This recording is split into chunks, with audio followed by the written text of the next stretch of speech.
What's up, Pathways Church? Welcome to today's Daily Dose. All week this week, we're talking about rules about marriage, and it's been super fun. So if you've missed any of the other videos, go ahead and go back and watch them. They're short and they're a blast. Today, the rule we're talking about is the rule about ignorance. Here's how the rule goes, and then I'll explain it to you. This is a bit of a tongue twister.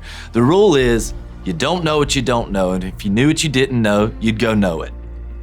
What that means is sometimes we expect our spouse to know things that we've never told them, to know things that we've never showed them, to know things about you that you're thinking or feeling that they have no way of perceiving or having learned unless you've given them the opportunity to learn directly from you. On the flip side, some of us pretend to not know anything at all, even when you've got a clue. Even when you're in tune and you know the situation well, and it's easy to claim ignorance.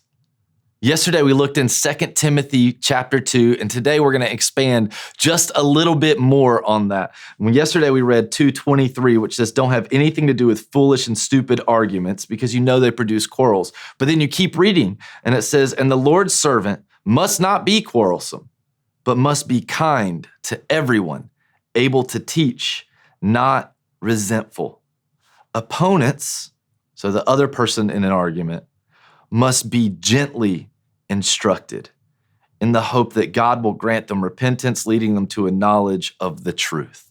It's so easy to harshly instruct someone if you thought that they should know something that they just had no opportunity of knowing. If you had an expectation of your husband or your wife reading your mind, and then they didn't, it's easy to harshly correct them and to harshly teach them. It's also really easy to ignore the signs when you've had opportunities to pick up on things that your spouse just hasn't had a way to tell you. They don't know the words to give it. They don't know exactly what they're feeling in that moment. And you can see that, but you ignore it because they haven't explicitly said it. I think that we should be gracious teachers to each other and diligent students of each other. We should be paying attention closely to make sure you pick up on the details, but also we should be gently instructing and sharing what's happening in our lives, in our minds, in our hearts, to make sure that we're on the same page. Thank you guys so much for hanging out with me today.